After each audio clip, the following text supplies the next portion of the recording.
আউযুবিল্লাহি মিনাশ শাইতানির রাজিম। বিসমিল্লাহির রহমানির রহিম। আজকে ইন্টারন্যাশনাল কিছু ব্যাপারে আমার মূল্যায়নের কথা উপস্থাপন করব। সেটা হলো যে এর আগে আমি বলেছি ইরান এবং আমেরিকা ইসরায়েলের যুদ্ধ। এই যুদ্ধে কার লাভ ক্ষতি সেটাও আমি আমার পূর্ববর্তী ভিডিওতে উল্লেখ করেছি। এবং এই ইয়েতে প্রথম লাভ হলো চীন, দ্বিতীয় লাভ রাশিয়ার এবং চতুর্থ লাভ হলো তুরস্কের। এখন এই যুদ্ধে যা কিছুই হোক, এই যুদ্ধে ইরান বিজয় লাভ করেছে। কিভাবে বিজয় লাভ করেছে ইরান? যে কারণ যুগে যুগে যারা এই যুদ্ধের কৌশল জানে, যারা কৌশল রপ্ত করেছে, তারাই এই বিভিন্ন যুদ্ধে জয়লাভ করেছে। যেমন আমরা যদি বলি যে মুসলিমদের বিজয়, ওই সময় মুসলমানরা খালিদ বিন ওলীদ যেভাবে যুদ্ধ কৌশল অবলম্বন করেছিল, তার আগে যদি বলি তো আলেকজান্ডার দি গ্রেট।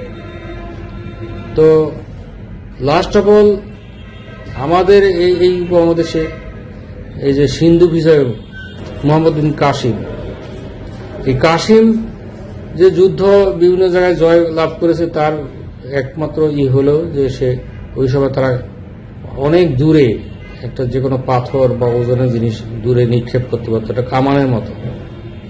তো সেই হিসাবে ইরানের যুদ্ধ কৌশল, তারা 30 বছর 40 বছর আগে আমেরিকার যে কৌশল, আমেরিকার কৌশল হলো যে তাদের অত্যাধুনিক বিমান রণতরী, মানে সাগরে এবং বিমান দিয়ে আপনার আক্রমণ করবে।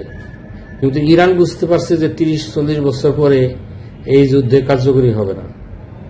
কারণ আপনার এই যুদ্ধে যদি একটা বিমানে আক্রমণ করতে গিয়ে সেই বিমানের জ্বালানি দরকার হয়, আর বহু দূরে গিয়ে বেশিক্ষণ বিমানে আকাশে থাকতে পারে না।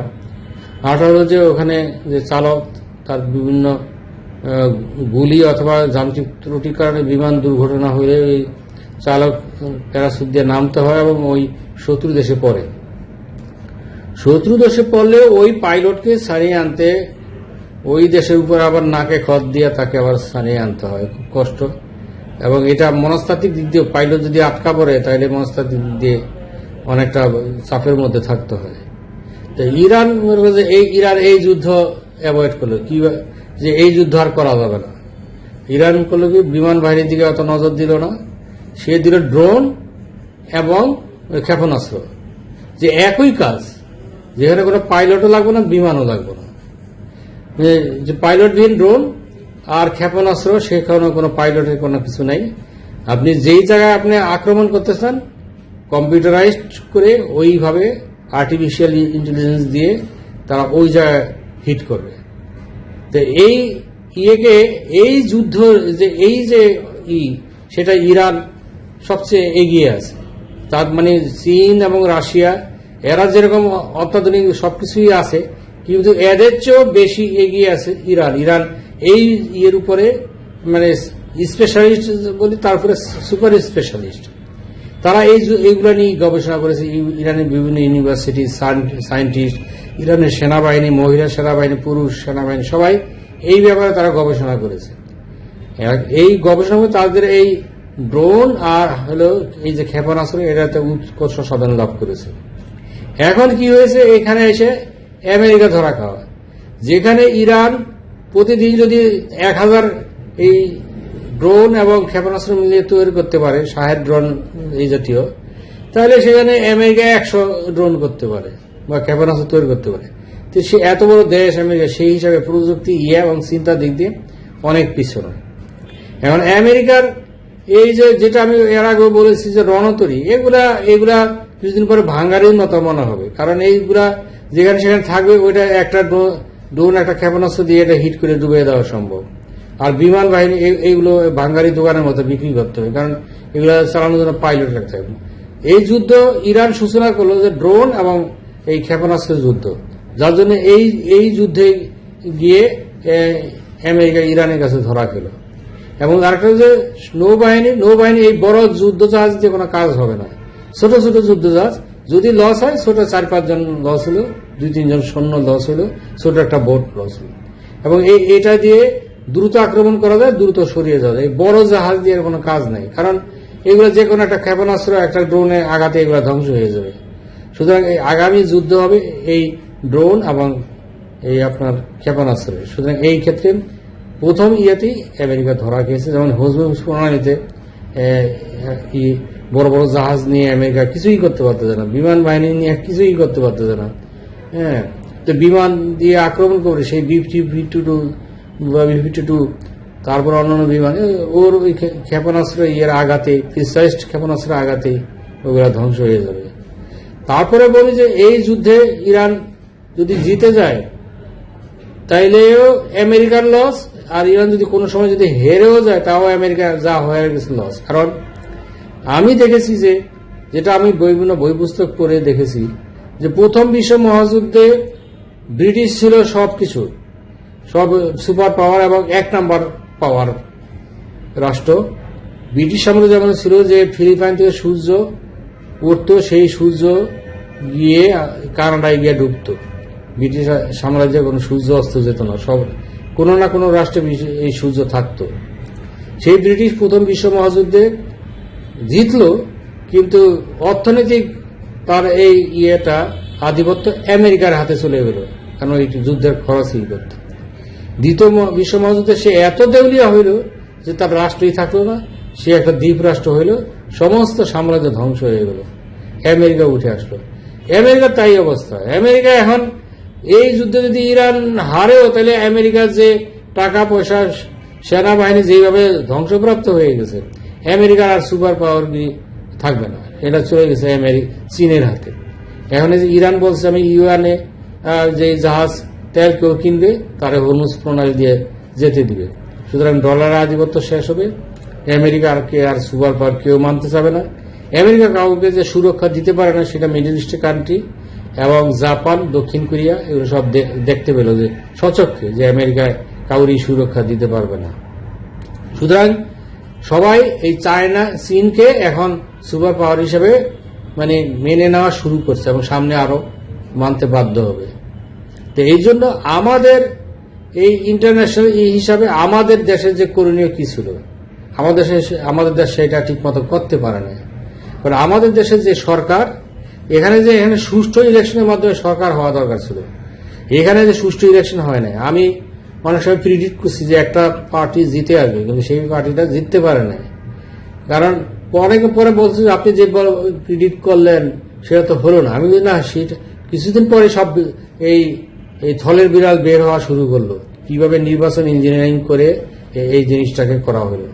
এখন এই নির্বাচন ইঞ্জিনিয়ারিং খলিলুর রহমান যে এখনকার যে উপদেষ্টা, পররাষ্ট্র বিষয় উপদেষ্টার ছিল, সে এবং অন্যান্য উপদেষ্টা আর এখানে আমাদের আমলা, তারা কিন্তু আমেরিকা এবং ভারত এই দুইটা রাষ্ট্রের এই কানেকশনের রক্ষা করে তাদের পরামর্শে এই জিনিসটা করেছে। তার ফলশ্রুতিতে কি হবে, চীন কিন্তু ঠিকই মন ক্ষুণ্ণ হয়েছে এবং তারা এই জিনিসটা চীন করবে। খালেদা জিয়ার সময় যেমন তাইওয়ানে কনসুলেট করে এই বিএনপির পতন হয়েছে, এখনো এই বিএনপির এই সমস্যায় পড়বে। কারণ একটা হলো এই যে জনগণ থেকেও মন উঠে যাবে যে এই বিডিং করে ইলেকশন করে এই ক্ষমতায় গেছে, এবং যারা গেছে তারা কিন্তু তাদের সমস্যা হবে। কারণ এখন আর সেই ইউরোপ এবং আমেরিকা যে পালায় যাবেন, ওদের ওই অবস্থা থাকবে না যে আপনি পালাই গিয়ে ওনার আরামে বাস করবেন। ওরা আস্তে আস্তে গরিব হয়ে যাবে, ফকির মতো হয়ে আপনাকে বাইরের লোককে ধারণ করার মতো ক্ষমতা আমেরিকা থাকবে না। যা আছে সেগুলাকে বের করবে। সুতরাং এই ক্ষেত্রে আপনাদেরকে আবার সেই চীনের দ্বারস্থ হইতে হবে, সেখানে তখন চীন বুঝবে। আর ইরানের দ্বারস্থ হতে হবে যদি ইরান জিতে যায়। তা কি হলো যে এই যুদ্ধে এই যে ইরানের যে সর্বোচ্চ নেতা খামেনি মারা গেলেন, সেখানে আমাদের দেশের পার্টি থেকে আমাদের যারা ক্ষমতায় আছে তারা সেখানে শোক প্রস্তাব দেন, ইনিয়ে বিনিয়ে সব আমেরিকার পক্ষ গ্রহণ করছে।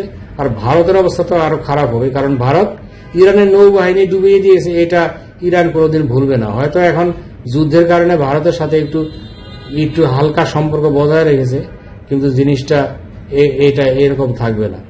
এবং আমার কাছে যে মনে হয় যুদ্ধ থামার পরে এই দেশের সরকার অচিরেই পরিবর্তন হয়ে যাবে। কারণ এই সমস্যা কোন যেইভাবে বিভিন্ন জায়গায় জায়গায় লোক বসানো হয়েছে, অধ্যক্ষ লোক বলে, যে বাংলাদেশ ব্যাংকের গভর্নর, তারপরে এই যে আইসিটি চিফ প্রসিকিউটর ছিল, তাকে যেভাবে সরানো হইল, আরো অন্যান্য পোস্টে যেভাবে সরানো হইল, অদক্ষ লোক দিয়ে আইনে সব ঢুকানো হইল। যে আমি যে স্পষ্টই বলতে পারি, তারেক জিয়া আগে কোনো দিন এমপিও হয় নাই, কোনো কিছু হয় নাই, কোনো সরকারি চাকরি করে নাই। তিনি তেমন একটা ব্যবসা, শুধু তার 2টা কোম্পানির লোন ছিল, এর বাইরে তার কোনো জীবনের অভিজ্ঞতা নাই। শুধু রাজনৈতিক দল চালানোর অভিজ্ঞতা ছিল। দল চালানোর অভিজ্ঞতা থাকলে এই রাষ্ট্র চালানো যায় না। যার প্রমাণ হল শেখ মুজিবুর রহমান। উনি রাজনৈতিক নেতা ছিলেন, কিন্তু উনি রাষ্ট্র চালানোর মতো যোগ্যতা ছিল না, যার জন্য উনি এই রাষ্ট্র চালাতে গিয়ে উনি অদক্ষতার পরিচয় দিয়েছে। হ্যাঁ, এটা রাষ্ট্র চালানো, এটা অন্য অনেক ধরনের একটা পাওয়ার, এটা এই লাইনে হয়ে আসতে হয়। এই হয় সরকার, আপনি চাকরি করবেন, আর না হলে আপনার এই যে কাউন্সিলর, ডিস্ট্রিক্ট জেলা প্রশাসক, এই ধরনের পোস্টে আপনাকে থাকতে হবে। তাইলে আপনি, অথবা আপনার যে ব্যাংকিং লাইনে, এরকম পোস্টে আপনি কাজ করার অভিজ্ঞতা থাকতে হবে। সেই অভিজ্ঞতা নাই, যার জন্য অদক্ষ লোকগুলাকে এই যে বসানো হয়েছে। ঢাকা ইউনিভার্সিটি ভিসি, সে দলীয় লোককে বসানো হয়েছে। ঠিক আছে, দলীয় লোককে বসান, কিন্তু দলীয় লোকের তো অনেক ভালো ভালো শিক্ষক ছিল। কিন্তু এইভাবে অদক্ষ লোকগুলাকে এনে বসালে যা হবে, জনগণ এইভাবেই হয়েছে ইলেকশনের ব্যাপারে। আর এই দক্ষ লোকগুলা তো আপনার কোনো সময় তারা করতে পারবে না, তারা নিজেরা নিয়ে ব্যস্ত থাকবে, দেশের কোনো উন্নয়ন তারা করতে পারবে না। আর এই যে এই যুদ্ধ থামার পরেই তখন পরিকৃত ব্যাপারটা বুঝবেন। সুতরাং এই ব্যাপারে সরকার যদি সতর্ক না হয়, তাহলে সরকারের জন্য ভবিষ্যতে অনেক খারাপ কিছু ওয়েট করতেছে, এটা আমার পারসেপশন। তো আমরা ভবিষ্যতের জন্য অপেক্ষায় থাকলাম। সবাইকে আল্লাহ সুস্থ রাখুক, এই বলে আমার এই বক্তব্য সমাপ্ত করলাম। আসসালামু আলাইকুম।